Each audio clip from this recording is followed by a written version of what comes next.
welcome. Thank you. We're a little overwhelmed by the size of the crowd.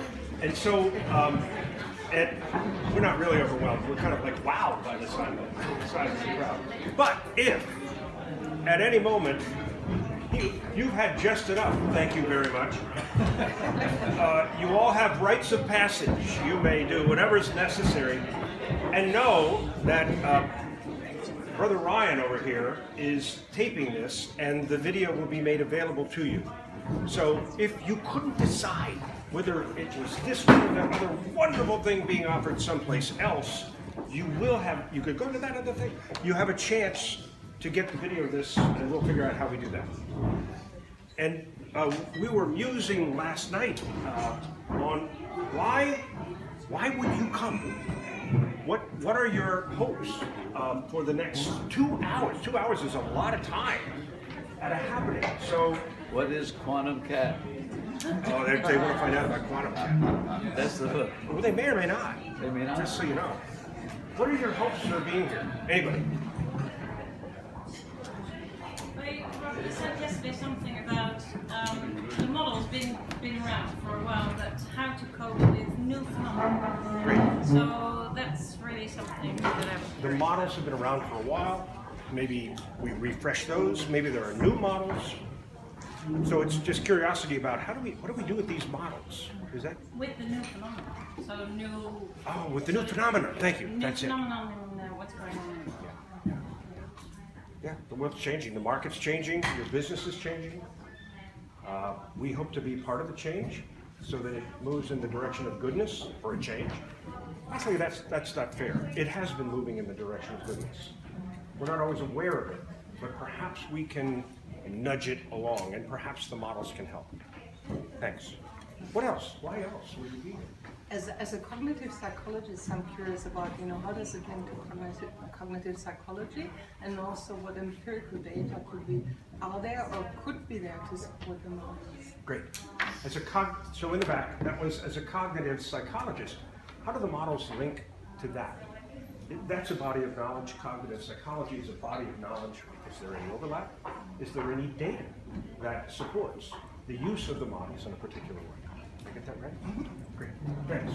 And your question is referring to this presentation specifically? Yeah. For me, I'm curious about what it means by modeling language, and I know that will come forward.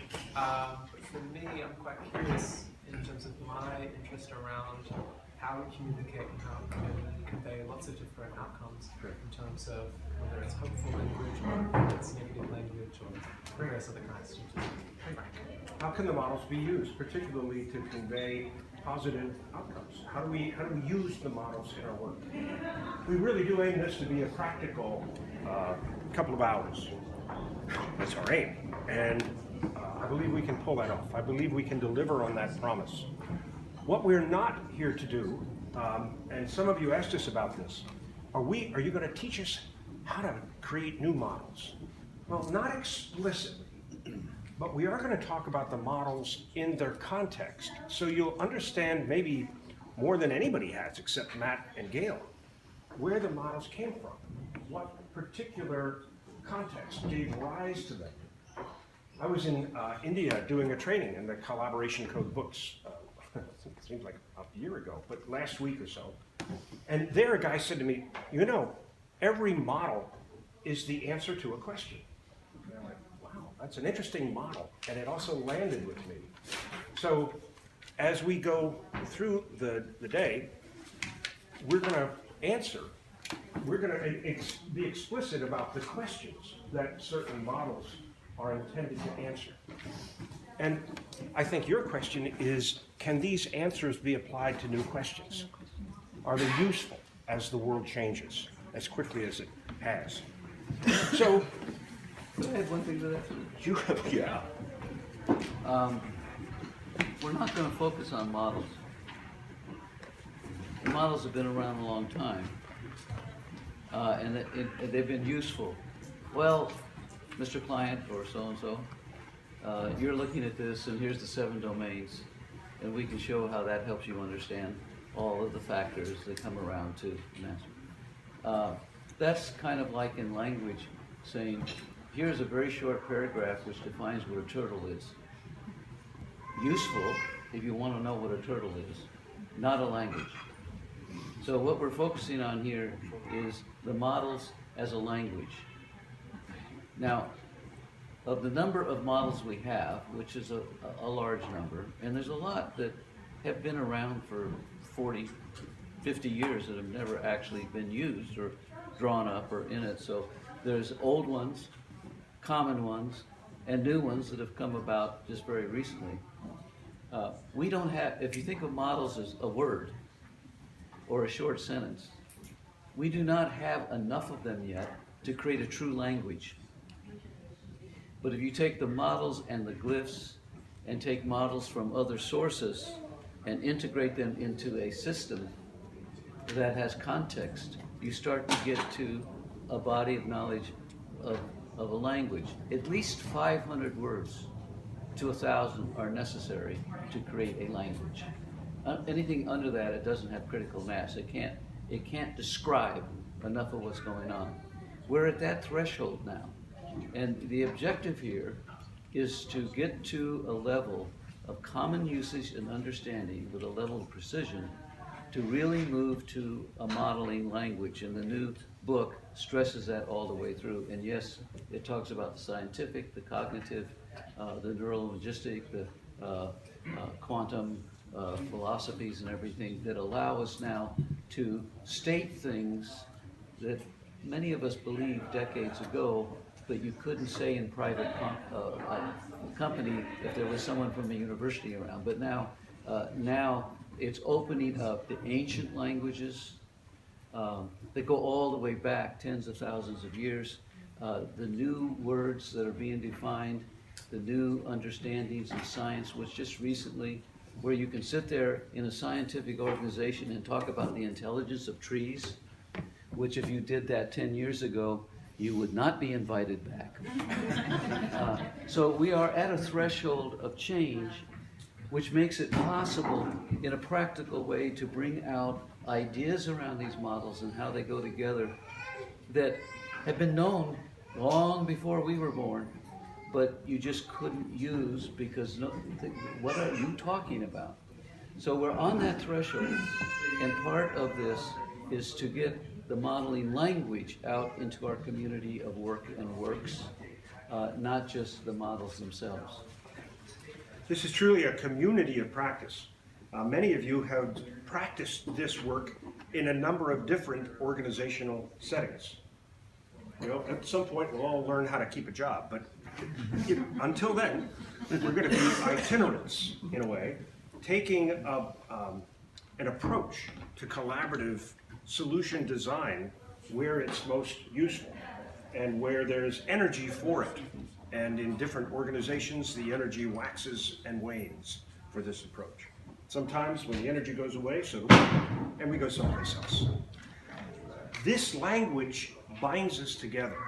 And so we're talking about models as a language. We're also talking about the philosophy, the history, the state of the art of our practice. And that's why we come to the happy, so that our view of the state of the art is as current as it can possibly be. So, some of you have been involved in a design shop or design forum or whatever you call it, a collaborative session, and Matt or I or someone like us will stand up and hold a wooden model, often a wooden airplane. How many of you have participated in a talk like that? Wow, good, okay. So, we know how to begin. What I would like you to do is I would like you to close your eyes, or avert them, just lower your eyes, and when you open your eyes, I want you to hallucinate that beautiful wooden airplane in my hand. And when you can see it in my hand, nod your head. Thank you, thank you. When you can see this wooden airplane in my hand, thank you, nod your head. Great, good, okay, great. So, looking at this airplane, you can discern, you can unpack everything there is to know about models. That's important to know about a model before we begin designing anything. So as you look at this airplane, what can you tell me about models and the process of modeling? Anybody? Imagination. Say again? Imagination. It takes imagination. It certainly does to hallucinate the plane. It also takes imagination to make the model. How does the imagination apply itself to the real plane to end up with a model of a plane, or the idea of a plane to come up with the model of a plane? Scale. Again? Scale. Scale. Yeah, Paul, the scale is different. Most models are at a different scale than the real thing. So for example, this plane, unless it is a model plane that the kid can fly, it's smaller than the real thing, right? Many times. Unless you were 400 feet high. Like that, yeah. Go ahead, make it interesting. So, a lot of times the model is reduced in scale. Other models are expanded in scale. Like, what would some of those models be? Molecular models. Yeah, the model of the double helix of DNA that we all know so well. And molecular models from science. Quarks. Quarks. A quark, which is a complete model. No one's ever seen one. We've seen evidence of a quark, a subatomic particle, but we have a model of it that tells us something about a very bizarre level of reality. Okay, so models are altered in scale usually. They're often put on a human scale. So this model of an airplane is on a human scale that we can hold and turn and look at, just as the model of DNA is expanded to a human scale. So we can learn some things about it. All right, what else about models? Well, Okay. wait, before you leave that one. Yeah, go. Why does that have to happen? Why do we change scale with our models? Yeah. But why don't we just look at a quark and say, hey, quark, and walk up to a 747 and say, well, yes, why do we change the scale? What's about us? So we can explore. Say again, huh? We understand without body size, and it's a stepping point to realize the larger pieces, bringing it into existence. Yes, but why? Why? Is it the limitations of our sensory motor system? Exactly. So what's important when That was dealing- limitations of our sensory system. Yeah. So it's very important when thinking about models, when using about models, to know that we alter the reality in order to bring it into our perceptual range. And that means what? Gaining understanding and insight Yeah. on what we're talking about. What else? What are we leaving out of the 747? Lots of functionality. Yeah, a lot. The actual Yeah. inside. A lot. But do we just say, well, what the hell? I'll leave the wings off because it's a pain in the butt. So do we leave it off arbitrarily? You're choosing a focus. Yes. Therefore, all models are a deliberate distortion of reality to bring specific elements of that reality into a focus which is inside our range for a purpose that we can learn or do something with the model. That's pretty crazy. Yes, sir. Is that like the spruce goose? Say again? The spruce goose, the plane that was built but could never fly. It actually did fly for a short flight. Which one are we talking The about? spruce goose. Oh, it did, and it worked quite well. I've seen it. It still exists. Yeah. I know, but there was a lot of money spent on it. Couldn't make a model to find out first. Which exactly brings us to the point of why even bother with models. Why do models? Cheaper. The first you find out the price of it, Cheaper. where you make it. If it's going to break, let's break it at this size, not that size, right? Actually, in defense of the spruce goose, it was You had to go there. it was commissioned. Couldn't get the metal, had to build it out of wood. Yeah. That's plywood flying, and that's really interesting on something that size, because you can walk inside the wings. Yeah.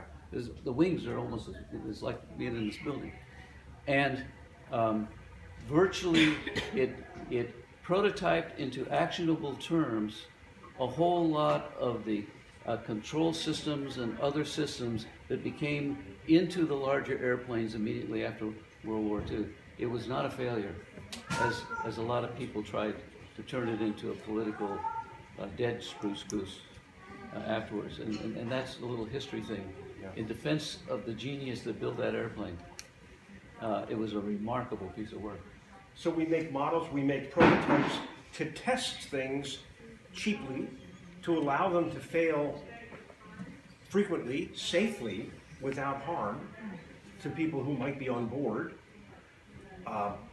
What else about this model is different from the real thing? In your mind's eye, you can see it. What's different between this model and a real plane? The level of detail. What's comes from the level of detail. Level of detail. The models are almost always a generalization from the real thing.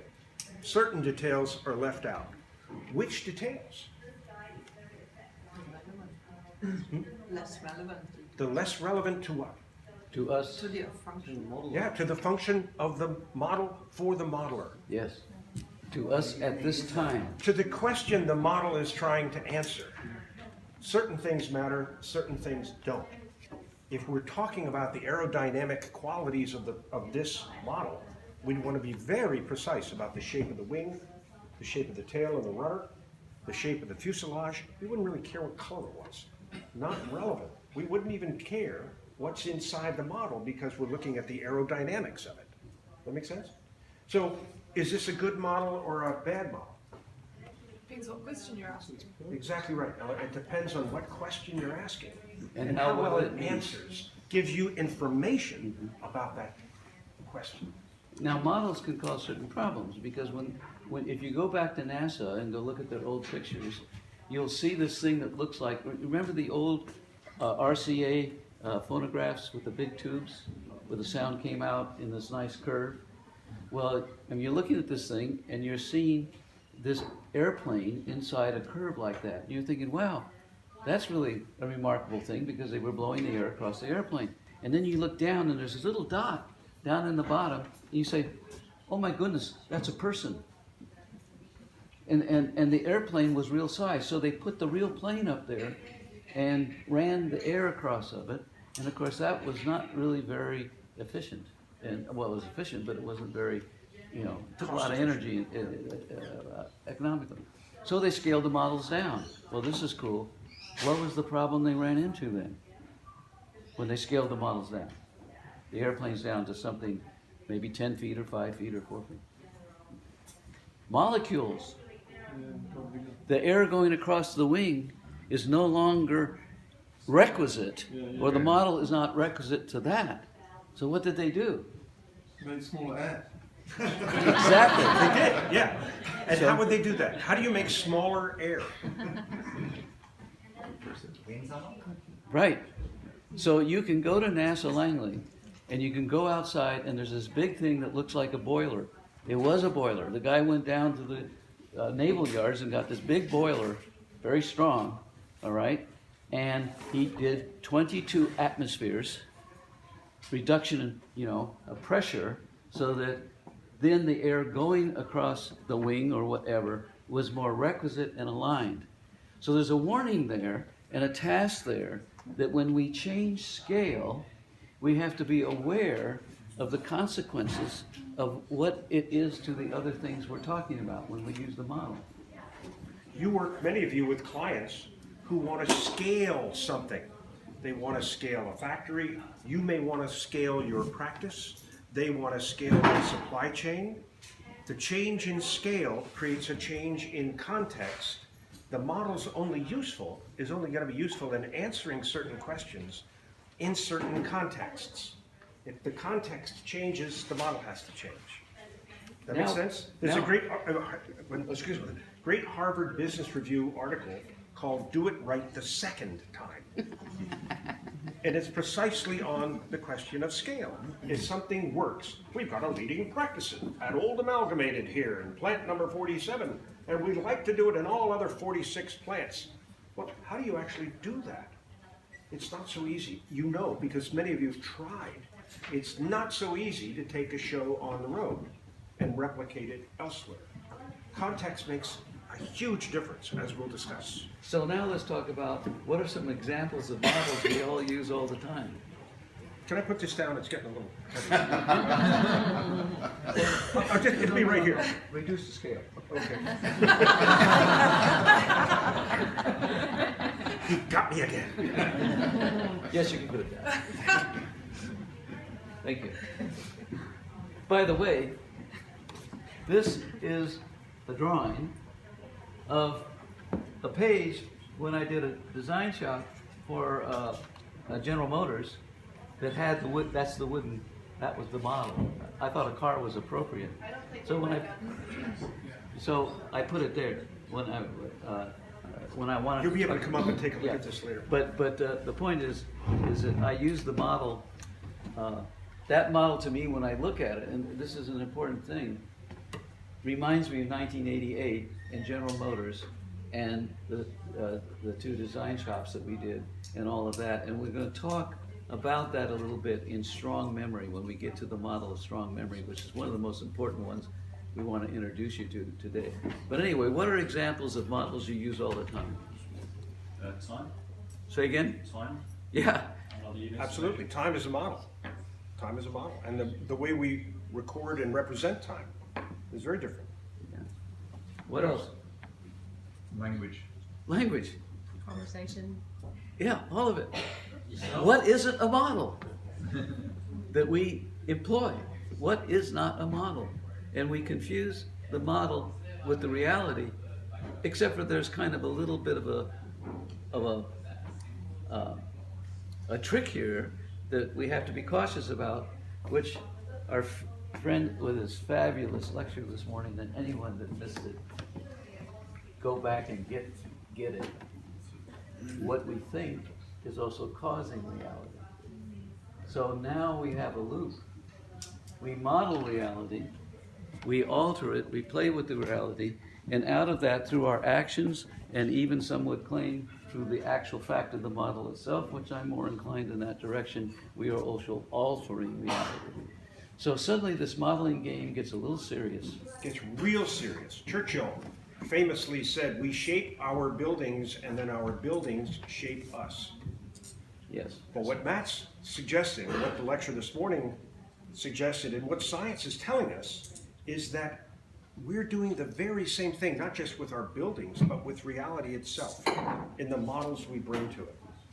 The models we bring to reality shape as much of reality as we'll ever know. And so those of you in practice, when you do your straw dog, when you think about, when you organize, when you stand up there with a model, or when you even speak and how you speak as you're facilitating a conversation, you're not just doing that in the superficial sense. Body language, eye contact, how close we are. As I draw closer to you, now I'm in your zone. Right there. Yeah, absolutely. Right? One step back, I'm not, right? I'm in your zone. And as I come to you, I get your attention. And if I draw back and walk over here and say, you know, what he said and what you said, I've made a connection. And that connection is real. And that connection lasts through the duration of at least that single 2 or 3 or 4 day event. And if you're in the same organization, maybe forever. And maybe before you were fighting like cats and dogs. And then I was able to show you really saying the same thing in a different way. So all of that is real. Very, very real in the art, you see.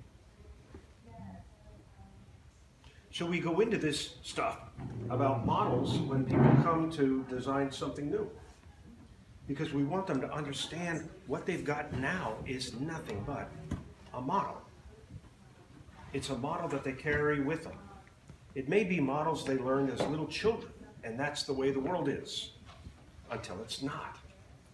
So if we're going to invite people out of a model into a new range of possibilities, they need to get that they're making stuff up all the time.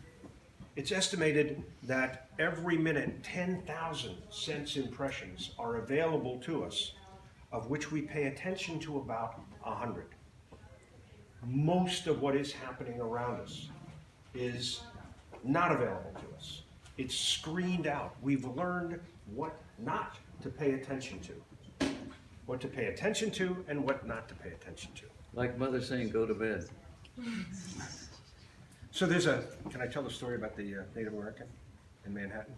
Yeah, I'm gonna. Yes. So there's a story, may or may not be true, but it's a great story, of a Native American walking in the streets of Manhattan. The noisy, busy streets, cars honking, people rushing the way they do in New York. And the Native American goes, wow, did you hear that? What's that particular kind of bird doing in this city? The guy goes, what are you talking about? Who can hear a bird amidst all this noise? The other fellow reaches into his pocket, pulls out a quarter, throws it on the street, makes the sound a coin makes when it hits the pavement. 4 people turn around to look at the coin. He said, that was no louder than the bird. It's just what people pay attention to. Just what people pay attention to. In every organization, there are such good things happening. We don't pay attention to them half as much as we could. Okay, you get the point. What we pay attention to becomes real for us. What becomes real for us becomes what becomes our model. What becomes our model becomes real for us, and then we forget we did it. We forget we're making it up and can make it up differently. So that's why we often start with some version of the model talk, with a plane like this one, or whatever model's available. You made it bigger. I'm feeling stronger than I was when I put it down. So you get the point. So we're here to talk about models and models as a language. Turns out, everything's a model. Our models are already talking to each other. And we want to talk about the models in this method, and in particular, how the models form together. What's this? Oh, yeah. Yeah, sure. All right, cool. Why not?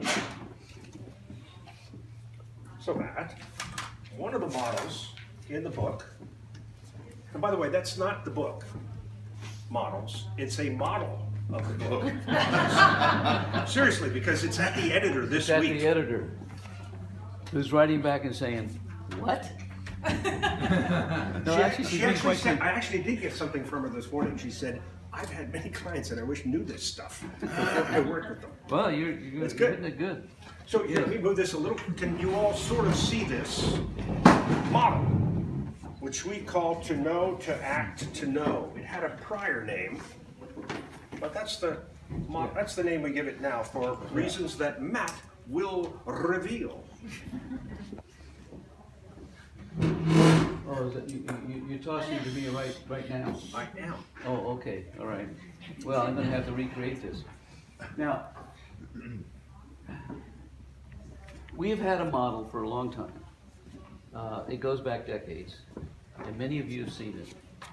And it looks like this right over here, where you have information, context, and only in action does it become knowledge. Our philosophy is this, is that if you are not taking an idea and in action with it, you do not know it.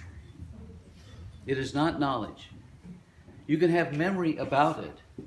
It can say a bicyclist goes into a turn and leans into it, and there's all this thing about centrifugal movement and the wheels and everything, and you can read that and you can have information about that.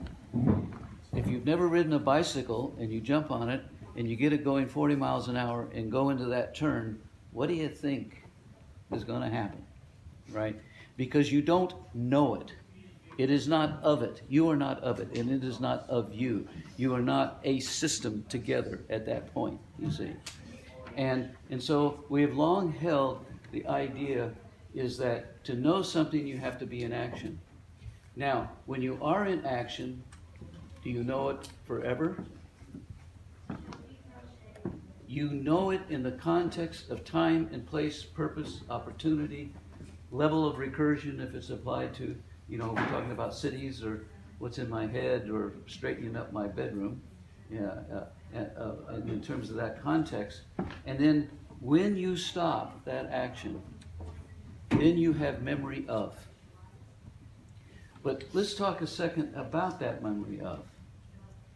Is it just a little thing that goes into the brain somewhere, and later you pull out a little file drawer and say, remember the time that I was riding that bicycle? Is that it? And then you've got to get a few things about it. Yeah, I kind of remember that. Is that what happens? Do you think that's what happens? No. There's no file drawer. There's no place where that memory is. That memory is connected to thousands, maybe millions of neurons. All right? Neurons all throughout your body. Yeah. Those of you who've had traumatic experiences of one kind or another, you know it's not all in your head. Because you can feel it elsewhere. And clusters of other like things that have occurred. And so, and this is why, and by the way, 22% of the neurons in your head are connected right to the hands, which ought to reveal something very important about learning. And as I sit here in this notebook and I'm drawing, feeling the texture of the paper and the colors I'm picking and the references I'm pulling together, this isn't a model about only one thing. It has just lots of other stuff that's connected to it and everything. I am pulling out of the experience of literally nearly 80 years, but certainly professionally 62 or 3 years of thinking and working in this field and about architecture and neuroscience and all that stuff. And that is reminding me, as I then write something new about it, and then what I should be and can be connecting to it. That's really the process that you go through every time you think about something, read a book, underline it, or say, hey, have you read this? Or I'm going to use this in the next session. But what we're doing here is something like this, and in the modeling language, we're reminding you to remember what you're really doing when you do that, and what the issue of strong memory is. And the idea that to know, to act, to know. And what was the quote? I have that somewhere of the person who said that. But anyway, it was a shaman somewhere, wasn't he? It was. Yes. Which is another hint that we ought to be paying attention to what came before, because that was known a long time ago, right?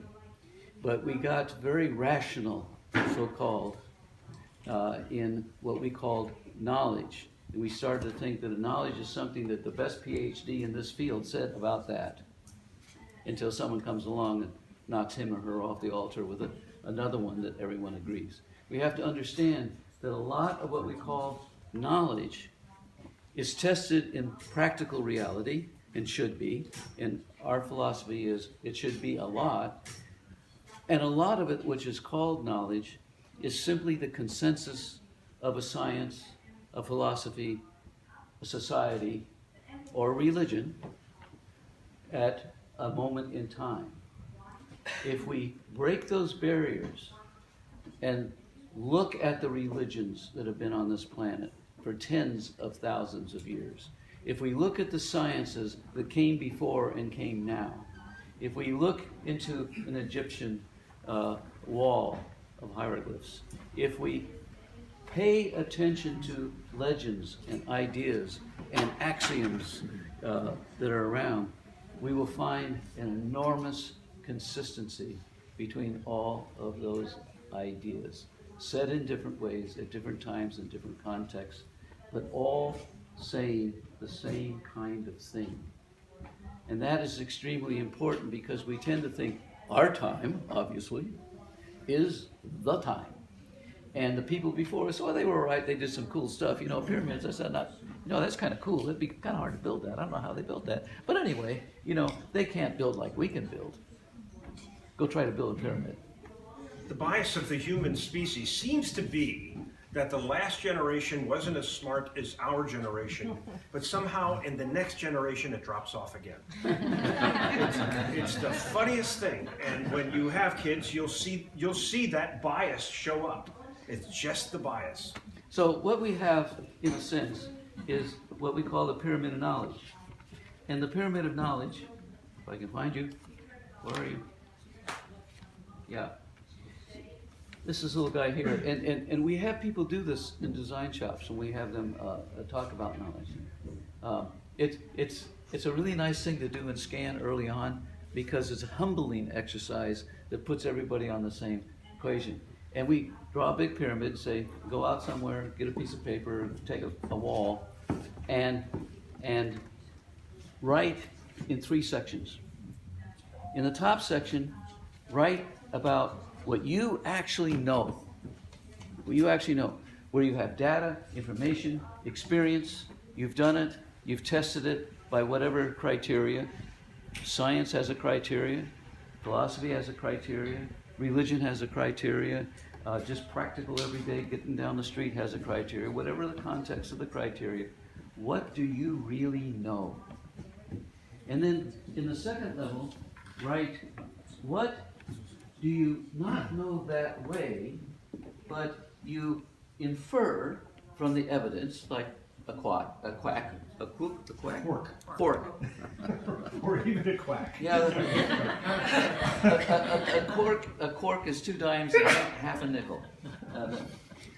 A quark, whatever it is, you don't really know it. You haven't embraced it. You don't have the tactile understanding of it. You haven't used it in a way that gave you results.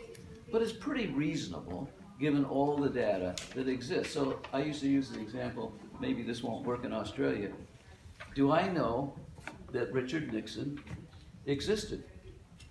I cannot claim in strict terms that I know Richard Nixon existed. Never met him, never shook his hand, never talked to him, never saw him in reality, right? And I didn't know that if I had, that wasn't one of his doubles or something, right? So I don't know that Richard Nixon existed. But it's a good reference. For the time with the technology to have faked that would have been a massive effort. But today, that might not be such a trick, right? All right, but it's a good reference. And then in the bottom part, what do I believe? Because I believe. I was told that. I went to church and they said, God did that, you got this tablets or whatever. And that can be true or not true, but I was just told that. I don't have any understanding of that. And we said, now size this. Well, it's humbling, because the bottom piece that I just think I know, but have absolutely no relationship about knowing, is the bigger piece. And then the inference piece, and then what do I really know? No, is very small. But there's a trap here in what I've said. That does not mean all that stuff in the bottom piece is wrong. Okay? It could be very true stuff. Mother might have been right. All right? So it's not wrong, and we experience it through intuition. Through intuition. All right? What we call intuition. And also intuition is even more than that, and that gets to the field that I live in, because I live in a universe where information and knowledge is coming at me all the time. Sitting under the tree. Am I listening to the tree? The tree knows a lot about hanging out there. All right? And those intuitions are the things in the creative process we can bring up through those 3 levels of knowledge to a tested something that might end up with a really cool airplane or a solution to a problem. So the pyramid of knowledge is not good, better, best. The pyramid of knowledge is just to understand the different ways that we have memory and that we get information, and that we need to bring a belief into the right part, given the kind it is and the use we're going to put it. a piece of intuition about jumping off a 30-story building, if it says to do, I don't know that I shouldn't test it out a little bit. Okay? A piece of intuition to pay attention to what somebody said, even if I don't believe it, even if I can't understand it, but something about that I should really go into, right? Should really go into. That's probably a good intuition. And how am I going to hurt myself by paying a little attention? That's not jumping off a building, right? So you see one of the axioms buried in here. The only value of an idea, concept, or theory is what it allows you to do. It's very focused. It's a good model if it allows you to do something useful. That's its value. It's not ontologically true.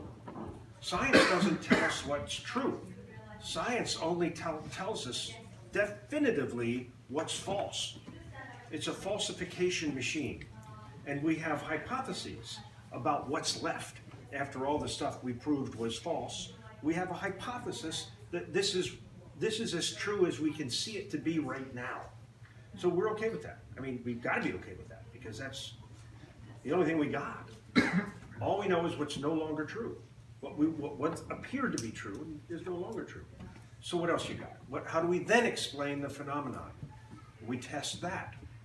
One of the patterns in the patterns book is don't argue, test. It's all about prototyping. It's all about put it out there. Put it out there, get feedback, learn from the feedback, and build it further. That's what Kai's going to be doing, or maybe has already done, around the session you're leading, Kai, on the walls. Give us some feedback on these walls. How do they work? How do they not work? How can we make them better? What are your ideas about it? That's the whole process that moves us forward. And there we get into iterations, cycles, which are requisite with the task inside the environment in which the task is doing. So as an example, feedback. A much abused word, comes from cybernetics and systems from the 50s. And in a technical sense, feedback is taking the output of a system and putting it back into the system.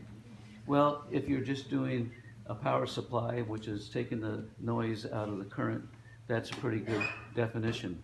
If you're using it one person to another, what is feedback? That's a pretty poor definition. So my definition of feedback is more formal. Feedback is the message from a sensor of a system to the controller of a system of the difference between performance and expectation. So if I come up to you and I say, give you some feedback, you're too tall. What are you going to say? Have you seen how tall I really am?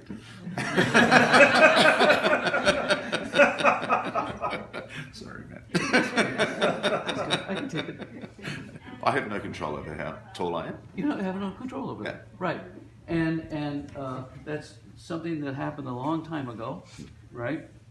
Genetically and everything else like that. And what else would you say to me? You could punch me in the nose. I could. But I if could you just want to say, be a little more polite about it, you might educate me a little, and what would you say? I would simply say that I'm a combination of the genetic makeup of my parents, and that's just the way I am. But there's something else. You should tell me I'm not a sensor of your system. There you go. Okay? Yeah. Now, we don't have one feedback system. We have multiple feedback systems. Any complex organism does. But each one of those, if we want to use the term feedback, which is a very important system, because feedback is the regulating system that keeps the car on the road, right? I start to fall off, then I turn left. But you notice I never go straight. It's an oscillation. It's a hunting thing. But constant feedback. We have feedback in politics. We have feedback in relationships. We have feedback. But we don't treat it with the precision that we need to, so that when we give each other feedback, we are really doing that, and we're doing that in a requisite way. So, if modeling language is a language, what are some of the terms of that language already? And holy cow. That's why we just knocked that book out in a couple of weeks, man. Yeah, that's right. Yeah. So, I hope you can read that in the back. This is more or less, there's some other extra pieces in the book. But this is the table of contents of the book. These are the habits, all right? And the whole idea behind this collaboration code series started when somebody asked me, would anybody be willing to write down the 10 exercises that a new facilitator ought to be able to do? And I went, how hard can that be? I'll do that. Well, Yeah. as some of you know, that led to this thing. That was pretty much every exercise I could glean from the network, and there's a few more that will be in the second edition. So it's the whole deal. And then I'm halfway through that, and I went, this is just the mechanics manual. This is how to do this stuff. But it doesn't tell you why. It doesn't give you the science. It doesn't give you the psychology, the art behind why we do what we do. So I said, so that's got to be book 2. Book 1 wasn't even, outlined yet. This book became the art and the science of of the wizardry that allows you. In fact, somebody at EY in the States calls this Rob's Book of Spells. That's kind of cool, except that now it makes me Dumbledore, which is great. And I guess this book is... Remember, it was EY. I know. I guess this book is how to be a wizard. This is how to think about, how to create the environment, how to design the processes, such that these bits and pieces add up to something really amazing. And by the way, Alexander's pattern language book, mostly about environment, get it and read it, because it is an exquisite example of patterns and how they use them around a subject that we think we all know, but the patterns that they have shown have lasted for thousands of years and are still good today are not the patterns that are prevalent in our architecture. And so that's an example of how powerful pattern language itself can be. Pattern language is a legend, or in this case, a designer of a building or someone living in it and setting the space up. A way of thinking. It doesn't tell you what to do, but it says these patterns have been proven through years to be patterns that make a space most comfortable. So every field has its type language, whether it's in mathematics or whatever it is, it's precise language, but it also has pattern language of what that means in action. And so this is really in homage to that, to capture the patterns of our work. So new practitioners, again, I'm not here to sell books. This is just an explanation of where this stuff came from. Why should you have to make it up if we've got thousands of years of experience, even just in this room? Why don't we capture it in a way that lets the next generation of practitioners step on these and reach higher? Is the whole idea. So that brought me to models. In 1998, Tom Keener, whom I believe is one of the most finest humans on the planet. Isn't he here? He's not here, but he's around. Oh. Because he knows there's a video. We're going to come next time. Okay. Or not. So Tom downloaded from Matt's website, from the M.G. Taylor website, the models in 1998, put them in a book. It was so useful to have them available in physical, easily searchable form. So I said, well, okay, if number 2 is tools, number 1 is patterns, 3 has to be models. 3 has to be models. And I was going to do the same thing Tom did, and then I asked Mr. Taylor if he would be interested in working. Big mistake. What was I thinking, as I said yesterday?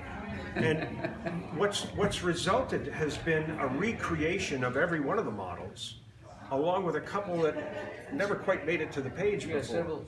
Yeah. And so here they are, and we put them up here to give you a little test.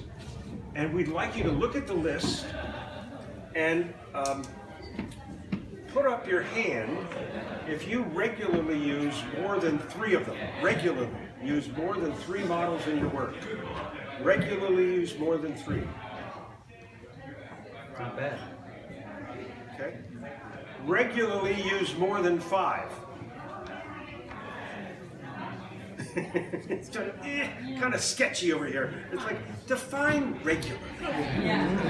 What's your model of regular? The first thing you do when you get up in the morning.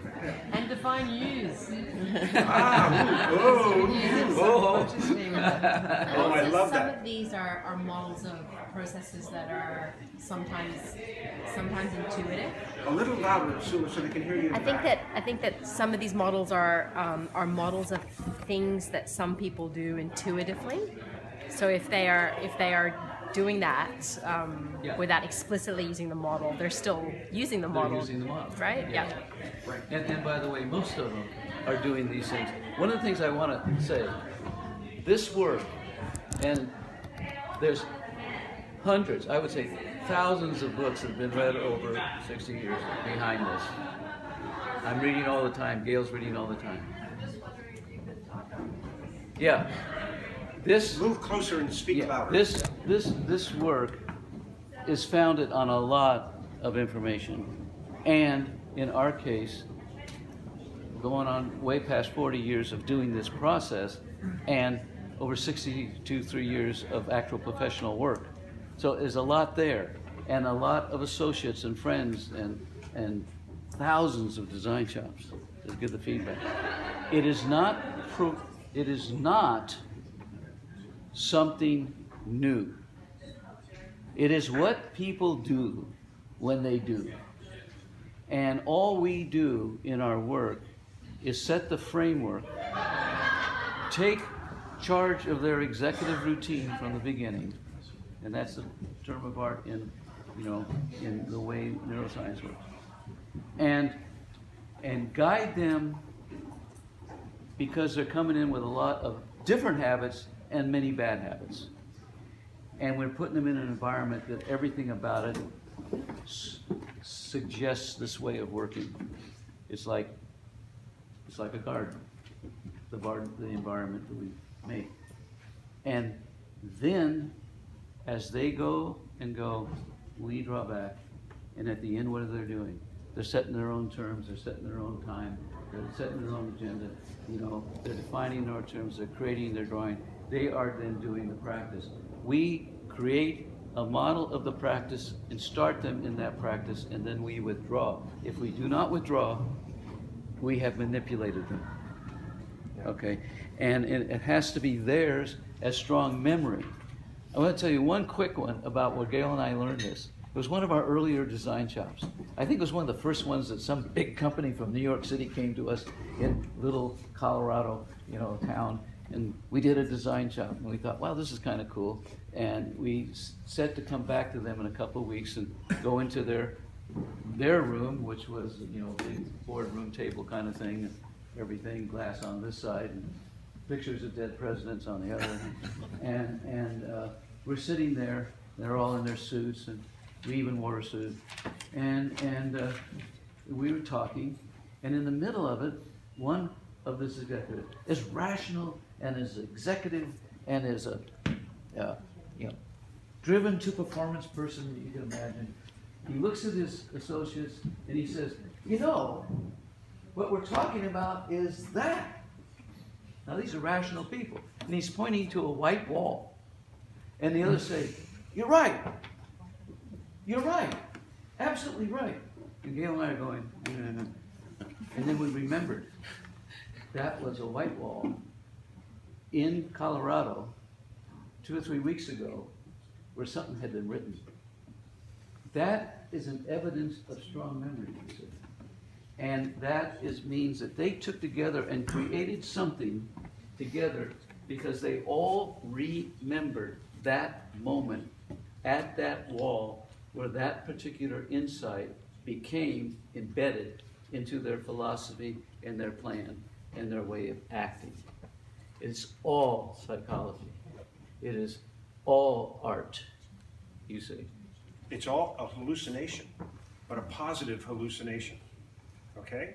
Reality is, everything you see in this room is happening only in your head. Your brain is making sense of it, and the cognitive psychologist in the front row is nodding vigorously, and I'm so happy about it. I'm so relieved. I took too much LSD. Cool. That helps, Cool. doesn't it? Then you really got that model, right? Okay, so one of the most wonderful conversations I had, a series of conversations I had with Matt as we're putting this group together, or this book together. And by the way, our wives tended to want to be elsewhere during these conversations. Can I get an amen about that, Mrs. Taylor? Yeah, and little dollops, it's fun, but we go on. One of the coolest conversations was when Matt said, well, you realize, don't you, that the design shop itself is nothing but an externalization of the human brain. And I went, what? What? And that was in the conversation around strong memory. Yes. So would you talk about strong memory in a second? Sure, why not? Okay. It's one of the patterns. Here's one of the patterns. You've all heard about, we talk about levels of recursion. So we actually have a model in it, and we have a little, you know, LR1, LR2, LR3. And we'll get to a second when we talk a little bit about how do you know where you are, the solution box, and how you know where you are, and what you're talking about, level of recursion. It is a model, but it's a model that actually works off of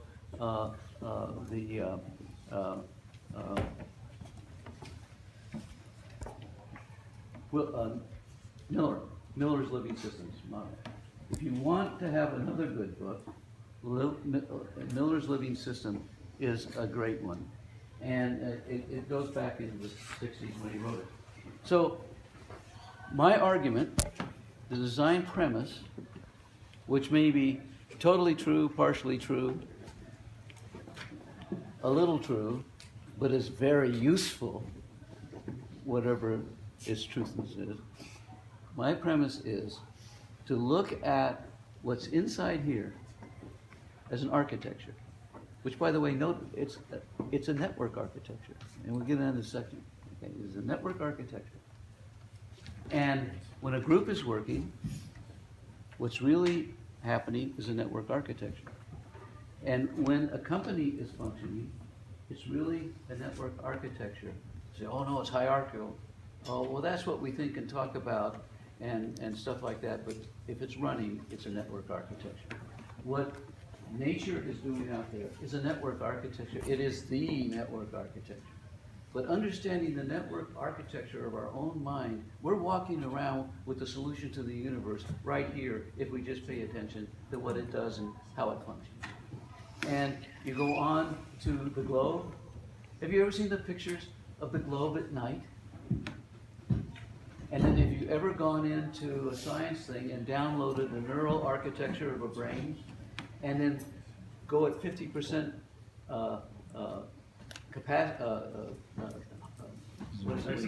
lighten up a photograph, 50%. Yeah, and then layer them over one another, it'll shock you. They look exactly the same. They look exactly the same. Why? Because they are exactly the same. There is one total architecture, and within a network, a complex network, there will be hierarchical substructures. There's nothing wrong with hierarchy, but we've been conditioned to look at hierarchy and then maybe some connections inside when it's totally inside out and backwards, you see.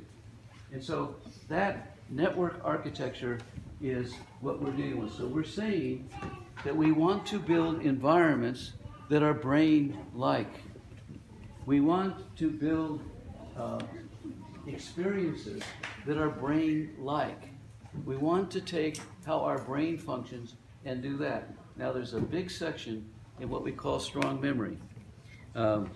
Strong memory isn't really a different kind of memory, but it's just referring to those parts of your memory that are so strong that they're just like this. Science has come to the conclusion, we kind of did, I'm not bragging, a long time ago, that when the brain tackles a new idea, the first thing it sets up is a workspace. It sets up a space. And it pulls connections from those neurons that are like that are paying attention to it. Might be arguing about it. It might, be enforced. It doesn't matter. It pulls into that space, into that workspace, awareness and connections to other things. It literally shuts down access and energy going to other spaces. If you're out there and you get hurt, and if you don't use your body to get out of Dodge really fast here, do you feel pain? No. That part of the system just goes out, okay? It'll come back if you're getting dangerously careless with it, but it will go, okay?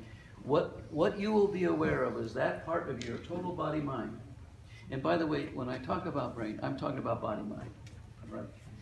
Because when people say, it's in my heart, yeah, there are neurons there. It is in your, stomach, an intuition. I fell into myself. Yes, you did. That's real. That's not a metaphor. Okay. This system is a body-mind system. You can't break it out. And when you're working with something with your hands, you are bringing the memory of all the crafts and the things you did with your hands. Pay attention to your hands, right? And so strong memory is where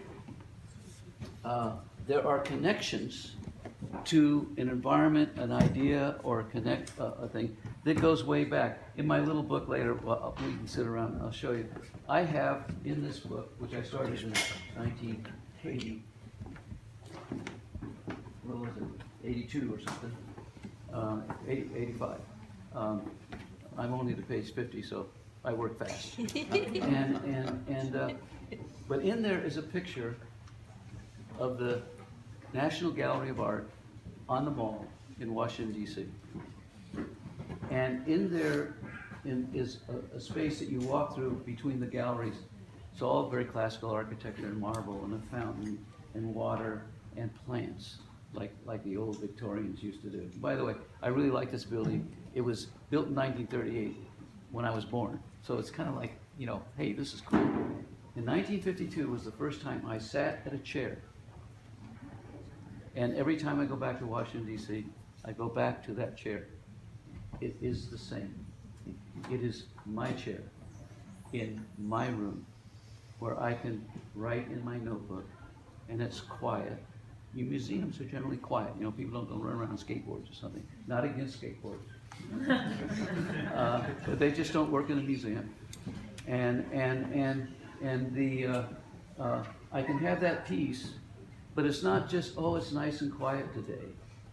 It pulls me back to the first time I wanted to become an architect. It pulls me back to what was going on in 1952 in Washington, D.C. It pulls me back to several times in my life. I have a place, in San Francisco in the park where there's a bench that does the same thing. It's been that way since 1946 when I first saw it. And so that memory, when I'm sitting down and I'm working on that page and I put that picture there to make a point about strong memory and everything, brings me to strong memory and to the essence of myself as an artist and what I want to do and say. And I bring in quotes from people who mentored me through the years through books. And then there's a little space left where I can write what I wanted to say in that page. But I write it in a different way if I didn't bring that strong memory back.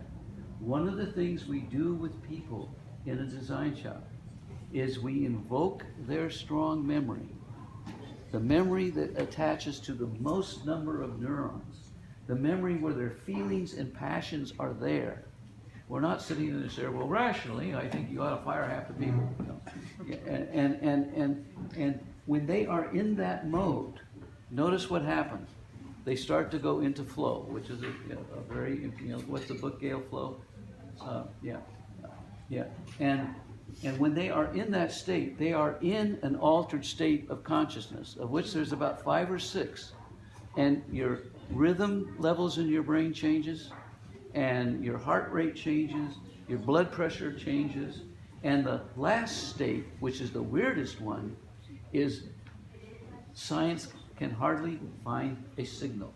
It's like you are completely gone, and that is where you're in the transcendental, total state of another level and doing your best work. And there is no resistance. There is no friction. There's no other. And you are thinking, living, breathing, designing in concert with the universe. And all that is there is available to you in that act. We all have experienced it. We all sometimes forget to go back. How do you create it in your environments, in your work? How do you create that strong memory? What are the elements you put together that invite your participants into that state that Matt's describing? What are some of them? What do you do? What do we do as a community? Stories play a big part of it. Yes? Again, Stories, they invoke feeling and emotion, and that changes everything in the brain. Yeah. the stories are, please go on. Yeah, just that lays a playing field for experience and moment to sit on top of. Absolutely. And they can be your stories that are a story that they can relate to, so they can tell their story. And what have you created between the two of you? And when people tell their stories, when they do syntopical readings and report out as the author, what's actually happening between them as they tell their stories? Stories invite stories. Stories are human. Because a lot of what we're doing is we're creating an environment where people can be more human than they think they can get away with at work. Seriously. Seriously, that has been the secret. That's been the secret of what we've been trying to do for a long time. Create environments where the human being is invited in. Now, that's sometimes good news and sometimes bad news. It means people are going to show up as fallible human beings and not try to pretend they're not for a change. And, you know, some other stuff comes along with that. But what else do we do to create that humane environment? That's what the pattern language of Christopher Alexander was about. It's how do you put together the space to invite people to really ease into the reality of being a human being on this planet. What else do we do? The thought that comes to mind for me is invite vulnerable conversation. What did it say again? Invite vulnerable conversation. Yes. Yeah. And unpack that a little bit, Jake or somebody else. What invites a vulnerable conversation? That's the question I use. Giving people the power to say, I don't know enough about what it's like to be you. So allowing people to, like, coming back to what you said about stories, I bring the real customer in the room and let them tell their own story. So then you have a real human, a real connection, a real story, and you have to vulnerably say, in a way, I don't know enough about what it's like to be you, and empower them to say it. Great. You know, make it okay to be, there are other people with other experiences entirely. Yes. If you want to really build a great building at a good price and fast, you make everyone vulnerable to each other. And with an agreement of what in the United States is called fiduciary duty, which means you all take the duty of everybody else. You don't sit there, well, you know, I did brick and you did the concrete and you got streets. Sorry, sucker. Right? And when you move a set of contractors to that part, you get about 50% faster time and about 30% off cost, just from that simple act, no matter even what the contracts were. If the person conducting that thing, it might be 800 people out there working. If you get it all the way down, all the way down, all the way down to the people carrying the bricks, and they are in that relationship to one another, and that's a vulnerable relationship, because I can't just walk by with my bricks and you got screwed with your steel and I just don't care. I have to be part of that and help. And when you get people to that point, it's amazing the performance that emerges.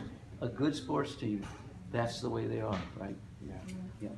So what else do we do to create? We have a model. There's an operative model in this community of how to create a space in which true design can happen and can emerge. The new is invited in a way it rarely is elsewhere. What's that model? Help unpack the model so it's a common, articulated model. Safety, safe space, and also being vulnerable ourselves, being open and human ourselves. By being open and human ourselves. And they get to see a team of people working together in a way that sometimes amazes them. Where did you find those people? What do you do to those people to get them to come early and stay late and be like that goodness? Okay?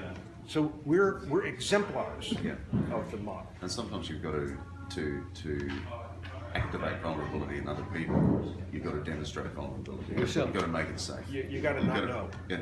If you Genuinely do, so. if you do a design shop and peacefully sleep through the night before, you don't wake up at 2 a.m. sweating and think, what have we done? You have not gone at risk. If you have not gone at risk, the people walking in do not have the motive to go at risk because they know if you are at risk and in flow with them. If they think you're not, you're just a little puppet master. That's not nice. And they don't like that. Vulnerability is between people is the best thing to have in almost all circumstances. One of my favorite encounters with a client was with a big project we were doing at Ford on e-purchasing back in those days, and the head of purchasing is a guy named Carlos Mazarin. He also ran their Latin American car division because he was from Argentina. He was a gentleman, but he was a tough character. And at one point, he said, we're in a sponsor planning meeting, and he said, Rob, look, if I bring 90 people in from around the world for 4 days and this doesn't work, forgive the language, it's a direct quote. He says, if this doesn't work, I'm gonna look like a shithead. I'm going, wow, the number 3 guy at Ford is worried about this stuff? And it really told me a lot about how much we're asking our clients to go at risk with us. So I said, Carlos, let's be real. His organization bought 80 buys, and bought at that time, more now, bought $80 billion worth of stuff a year. That was his budget. And he's worried about looking like a shithead. So I said, Carlos, let's just review. You're the head of purchasing, and essentially your job is to beat the crap out of suppliers until they give you what you want, right? And he said, yes. I said, yes. So I said, if you look like a shithead, you're gonna kill me and I'll never work again, right? And he said, yeah, something like that. And I said, so guess what? None of that's gonna happen. We're gonna have a great event. And we did, in spite of the fact that in a ballroom with no windows, on day 4, on the act day, a truck ran into a power pole outside and plunged us into darkness for 3 hours. We did our act day by candlelight. We set out for a generator, and the generator pulled up just about the time they got the lights back on. But Carlos and I are still good friends because they're going at risk, we gotta go at risk, and they gotta know we're at risk too. Somehow they gotta have skin in the game. And I still lose sleep before I start every damn event. And I've been doing this for a long time. If I start an event and I don't feel sweat dripping down my back, I get worried that I'm not actually in it. It's like I'm not there. I didn't show up. So I want to go back. I got to be that present. That's my model. I want to go back to the thing you said earlier, and we talked about this at difference a few days back. They walk into our space. They're walking into a spiritual space, a physical space, an artistic space, physical space. And when they walk in, you know, we're not running up to Mr. Big and saying, how are you, sit down, you want a cup of coffee. They all walk in the same, whether it's the lowest, so-called, if you want to use those terms, newest. I don't have time now, but there's a couple of you who are that we talked to that are very new to the practice, and I talked about two design shops, one for NASA and one for another A organization. little louder, Matt. You need to Yeah, speak a little louder. another organization where it was the person, first day of work, and they're the ones that rotated the solution 90 degrees because they stood up and said the right thing. And it was their first day of work in the organization. That's another story anyone wants to talk about later. They're great stories. But anyway, there we are, we're working. We're not doing all the common protocols. They're walking right into our workspace. People are adjusting walls, setting things up and everything. We've been there since 6 in the morning and everything. We've been working 2 or 3 days to get it done. Now, why is that important? They're walking into our noon. They're walking into our day 2 or 3. They're walking into our environment, which we are working in, which we are being exactly what we want them to do. Okay? And when they come in, that's a field, that's a force. Fields exist. You know, there's lots of ancient religious names for those fields. There's the quantum field. There's the Akashic field. Yes, you know, all of that. The ones that if you everyone knows what's going. What we're doing right here will affect people in the city. They won't know why or what, but they've run tests, and if half was watching this as a broadcast and half wasn't, and then the next day they ran a test, the people that watched the broadcast would behave totally differently. You know, it's just kind of interesting. So the field exists. They're walking into this field. We're using physicality, but we're not creating a physical space. And we are acting in that way. And if we keep on acting that way, we make it very easy for them to go that way. Because they have to learn something? No, that's the point that Rob made. They have permission to drop all the no's. You can't do that. That ain't right. What are you doing? You some kind of dreamer? Of what? We gotta be practical here. We've been here an hour. Where's our answer? No, that just can't happen in that. And so they act in their full human capacity. And that's why it's important how we create these structures, and that our images aren't just another form of Western rational over-sensational architecture, cold and spectacular, but they're warm, the materials are warm, the books are real, planting is there, the colors are such that, in fact, they're walking into a landscape. They're walking into a landscape. They're walking into an environment that we create. It's an energetic container that the crew creates. And I am very happy that there is a 4th volume of this set on the way by, would you please stand up, Ms. Robert King, on crew, on how we do that. And it's due any minute now. Right? Any minute now. Right. And it's what are the skills that we need and to be able to bring other people up to speed on quickly, so we're a high-performing team before the client ever gets close to the design shop. So one of the thoughts we had was, if you can read this, we thought, well, maybe there are some of these, since not many of you use more than 10, and we're defining using regularly, liberally, I would say.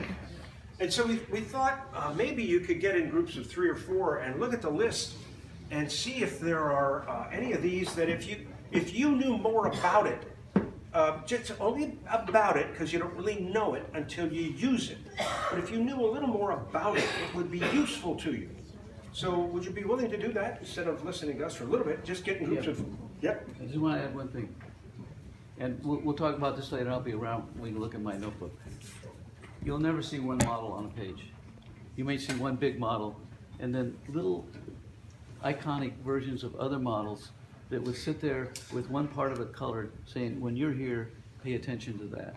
So don't separate the models. As much as possible, whatever models you change, combine them. How do they talk to one another? They do talk to one another, all right? They are spirit elements. They're just a diagram and a way of talking about something which is a natural phenomena, you know, on our planet, and they engage. So whatever you choose, engage them as much as you possibly can. So, very quickly, just get groups of 3 or 4, not 2, not 5, groups of 3 or 4, and find a couple models up there that you would be interested in having in conversation with each other. Okay? Yeah.